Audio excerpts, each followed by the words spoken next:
해외에서 입국한 손주들을 돌보던 평창 60대 여성과 손녀가 코로나19 확진 판정을 받았습니다. 함께 입국한 엄마가 먼저 확진된 2차 감염 사례입니다. 문재인 대통령이 발표한 한국판 뉴딜 10대 과제에 비대면 의료 인프라 구축이 포함됐습니다. 의사협회 반대로 지지부진한 강원 디지털 헬스케어 산업의 청신호가 될지 주목됩니다. 학점에 반영하겠다며 학생들에게 아르바이트를 강요한 체육학과 교수 2명이 재판에 넘겨졌습니다. 교수들은 학생 동원 대가로 업체로부터 금품을 받은 혐의도 받고 있습니다. 강원도가 액화 수소 산업 규제 자유특구로 지정돼 관련 연구와 산업화가 추진됩니다. 평창에는 국내 최초의 액화 수소 충전소가 구축됩니다.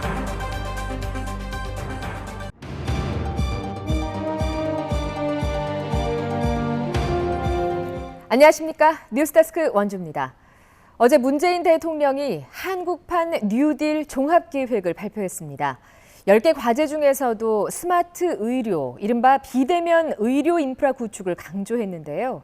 의사협회 반대에 부딪혀 강원도 디지털 헬스케어 산업에 실질적인 성과가 많지 않은 상황에서 어제 정부 발표가 사업 추진에 긍정적인 영향을 줄지 이목이 집중됩니다. 이하라 기자가 취재했습니다. 정부가 한국판 뉴딜의 10대 과제 중 하나로 스마트 의료 인프라 구축을 꼽았습니다. 문재인 정부는 디지털 의료 인프라 확대를 통해 감염병 위험은 낮추고 의료 서비스의 질과 편의는 높이겠습니다. 스마트 병원 18개를 구축하고 비대면 의료 인프라 구축을 국정과제로 명시한 겁니다. 원주는 지난해 강원 디지털 헬스케어 규제 자유 특구로 지정돼 지난 5월부터 이른바 원격 진료 실증 사업을 진행 중입니다. 뉴딜 10대 과제 중 하나로 발표한 의료 분야 비대면 산업 육성을 이미 강원도는 한 발 앞서 하고 있는 겁니다. 의료기기 테크노밸리는 이번 계획이 비대면 의료에 대한 사회적 공감대 형성에 도움을 줄 것이라고 보고 있습니다. 중앙의사회를 중심으로 해서 반대 의견이 있어서 특히 이제 비대면 진료 사업에 상당한 차질을 빚고 있었습니다만 이번에 한국형 뉴딜 사업에 도는 정부가 비대면 의료와 관련해 앞으로 각종 공모 사업을 실시할 것으로 보고 의료기기 테크노밸리 성과 등을 바탕으로 공모에 적극 지원할 계획이라고 설명했습니다. 원주에서 비대면 진료 관련 서비스를 만드는 업체들의 기대감은 높아졌습니다. 의료 취약자나 고령자한테 스마트 단말기를 보급하는 게 나왔는데 패치형 심전계를 그런 어떤 사업 일환으로 충분히 보급할 수 있는 환경이 생긴 것 같아서 도내 정치권에는 숙제가 남습니다. 특구로 누리던 규제 프리존의 독점적 지위가 다른 지역으로 보편화되는 게 아니냐는 일각의 우려를 불식시키고 강원을 디지털 헬스케어의 중심으로 키우려는 정치권의 노력도 수반돼야 합니다. 불온의 국가산단을 최방역 국가산단으로 우리가 지정을 받아서 여태까지 의료기기를 잘하고 있는데 훨씬 더 국가급으로 승격을 해서 비대면 의료가 그 어느 때보다 주목받는 시점에 정부의 한국판 뉴딜 계획이 원주 의료기기 산업 발전의 새로운 돌파구가 될 수 있을지 주목됩니다. MBC 뉴스 이하라입니다. 도내 모 대학 교수 2명이 수업임을 내세워 제자 수백 명에게 골프대회 아르바이트를 강요한 혐의로 재판에 넘겨졌습니다. 아르바이트를 거절하면 F학점을 주겠다며 협박했고 학생들을 동원한 대가로 금품을 받은 것으로 알려졌습니다. 황구선 기자입니다. 도내 모 대학 체육학과 교수 2명이 강요와 배임 수재 혐의로 재판에 넘겨졌습니다. 대학생 제자 수백 명을 골프대회 현장 보조 요원으로 강제 동원한 혐의입니다. 학생들은 골프대회에서 관람객들을 통제하고 주차 요원 업무를 맡아 진행했습니다. 학과장 60살 A씨와 55살 담당 교수는 지난 2년여 동안 11차례에 걸쳐 매번 60명씩 580여 명의 제자를 동원하고 그 대가로 한 대회당 100만 원 안팎씩 대회 진행 업체로부터 1,040만 원을 받은 혐의를 받고 있습니다. 주말을 끼고 사나흘씩 이어지는 골프대회 아르바이트를 꺼리는 학생도 있었지만 일종의 수업이라며 불참하면 F학점을 주겠다고 협박했다는 게 검찰의 판단입니다. 한 번 갈 때는 1학년이랑 2학년이랑 다 같이 갔으니까 네. 그래서 다 같이 갔으니까 한 5, 60은 된 거. 학과장인 A씨는 소속 대학 평가를 잘 받으려 가짜 신입생을 등록해 학생 수를 부풀린 혐의로도 재판을 받고 있습니다. 하고 싶지 않으니까 안 했대요. 네, 안 하겠습니다.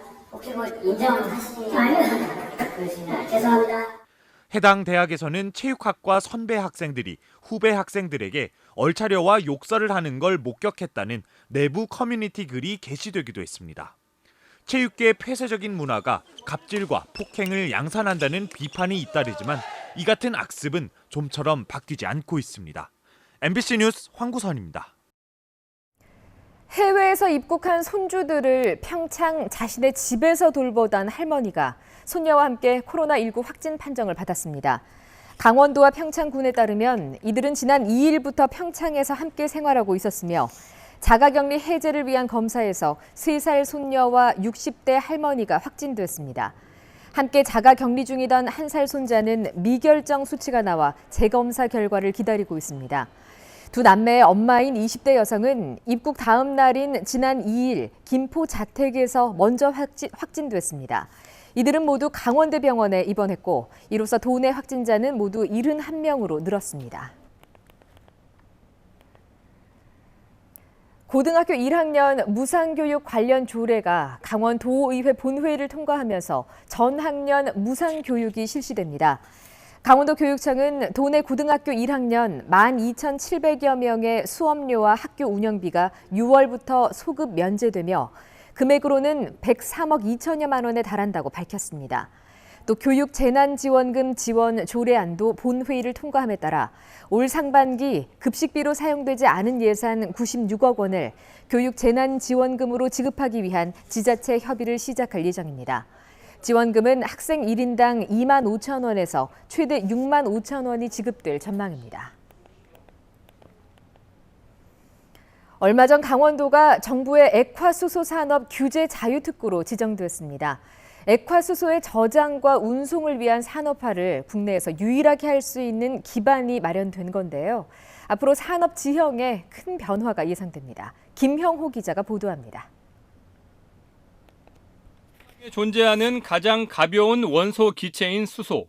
정부는 수소 경제로의 패러다임 변화를 추구하고 있지만 고압의 기체 상태로 수소를 취급하다 보니 안전성과 경제성이 걸림돌입니다. 전문가들은 수소를 액체 상태로 저장, 운송하는 게 필요하다는 입장인데 문제는 현행 고압가스안전법에서는 수소 액화를 다룰 규정이 없다는 점입니다. 강원도가 정부의 액화수소 산업 규제 자유 특구로 지정된 건 운송과 저장의 수소 기술 분야를 선점한다는 의미가 있습니다. 우리나라에 액체로 뭘 한 적이 없어요. 액체로 뭘 하려고 그러면 다 규제에 걸려 있고 뭐 법이 없고 다 이렇습니다. 강원도에서 하는 거는 규제에서 풀어달라 뭐 이런 제가 취지로 알고 있습니다. 삼척에서는 원덕 LNG 기지의 천연가스를 이용해 액화수소를 생산하고 배관으로 공급하는 실증 사업이 이루어집니다. 동해와 강릉은 액화수소 용기와 저장 탱크 제작 연구, 평창은 국내 최초의 액화수소 충전소가 구축됩니다. 액체수소 기반의 충전소를 설치를 하게 되면은 900바짜리 그 탱크가 필요 없다. 직접 자동차에다 쏠 수 있다. 그러면은 주민들 수용성에 있어가지고 굉장히 좋겠죠. 그만큼 안전하다 느낄 테고. 동해와 삼척은 올해 산업부의 수소 저장 운송 클러스터 예비 타당성 조사 연구 대상지로 선정됐는데 클러스터로 확정되면 액화수소 저장 운송이 강원도 특화 산업이 될 수 있습니다. 액화수소의 저장 탱크와 용기 제작에 관한 실증은 동해시에서 이루어지는데 최근 조성된 북평 제2산업단지에 실증단지와 관련 기업이 입주하게 됩니다.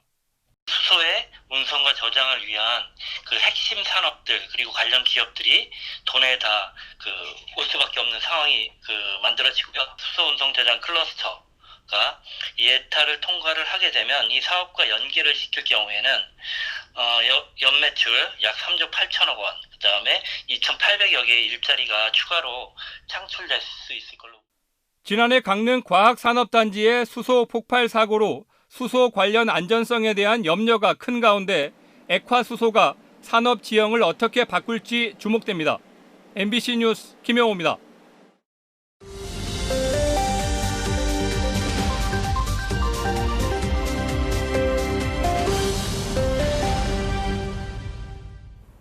강원도와 더불어민주당이 오늘 국회에서 예산정책협의회를 열고 도정 현안 사업이 내년 정부 예산안에 반영되도록 힘을 모으기로 했습니다. 강원도는 춘천 수열 에너지 클러스터와 대관령 산악열차 건설 등 정부의 뉴딜 정책과 연계한 강원형 뉴딜 사업을 설명하고 당 차원의 적극 지원을 요청했습니다. 또 용문 홍천 철도 건설과 레고랜드 모노레일 설치 등 경제성이 낮게 평가된 SOC 사업과 국회 문턱을 넘지 못하고 있는 폐광지역, 접경지역 특별법 제정 등 현안 해결을 위해서 관심을 가져달라고 건의했습니다. 코로나19 확산에 따른 고용시장 충격으로 6월 강원 도내 취업자 수가 10,000명 감소했습니다. 강원지방통계지청이 오늘 발표한 6월 고용 동향에 따르면 지난달 취업자 수는 82만 1,000명으로 1년 전보다 10,000명 감소했고 취업률은 62.8%로 1.0%포인트 줄었습니다. 이에 따라 지난 3월 이후 4개월 연속으로 1년 전보다 감소세를 보이고 있습니다. 실업자는 지난해보다 4,000명이 늘어난 3만 3,000명을 기록하며 실업률은 0.5%포인트 오른 3.9%를 보였습니다. 춘천지법 원주지원은 지난 2017년 원주적 버스업체가 노동조합 활동을 방해한 혐의를 유죄로 인정하고 해당 업체에 벌금 100만 원을 선고했습니다. 재판부는 지난 2017년 업체 대표이사가 소속 버스기사인 민주노총 버스 지회장이 노조 활동을 한 이유를 들어 3개월 정직 징계와 강등 등 부당 인사를 강행했다고 설명했습니다. 경영난으로 법정 관리되고 있는 해당 업체는 버스 운행 재개와 파산 등을 놓고 극심한 내부 갈등을 겪고 있습니다. 변기섭 전 횡성군의회 의장이 특수상해 혐의로 재판에 넘겨졌습니다. 춘천지방검찰청 원주지청은 지난 4월 18일 술자리에서 지인에게 폭력을 휘둘러 얼굴에 상처를 낸 변 전 의장을 특수상해 혐의로 불구속 기소했습니다. 사건 직후 변 전 의장은 의장직을 사퇴하고 더불어민주당에서 탈당했습니다. 금고형 이상이 확정되면 의원직을 잃게 되는데 특수상해죄는 벌금형이 없습니다. 오늘 오후 1시쯤 원주시 지정면 제2영동고속도로 원주 방향 신평분기점 인근에서 달리던 1톤 화물차에 불이 났습니다. 화물차 운전자가 고속도로 갈림길 입구에 차를 세우고 대피하면서 인명피해는 없었지만 차량은 모두 불에 탔습니다. 경찰과 소방당국은 정확한 화재 원인을 조사하고 있습니다. 영월군 법정 문화도시 조성을 위해 문화예술 관련 기관이 협력합니다. 영월박물관협회와 청소년수련관, 영월문화재단 등 6개 기관은 사회적 협동조합 활동 장려와 청소년 프로그램 개발 등으로 문화도시 조성에 힘쓰기로 했습니다. 앞서 7개 부서 실무 협의체를 발족한 영월군은 오는 24일 문화체육관광부에 정식으로 문화도시 선정을 신청합니다. 평창군이 전통 음식 문화 확산을 위해서 오늘과 모레 이틀 동안 찾아가는 장학교를 진행합니다. 평창군 학부모연합회 42명을 대상으로 하는 이번 교육은 고추장의 특징과 역사, 우수성 등을 다루는 이론 교육과 함께 고추장 담그기, 음식 만들기 등 체험 교육도 병행합니다. 뉴스데스크 원주를 마칩니다.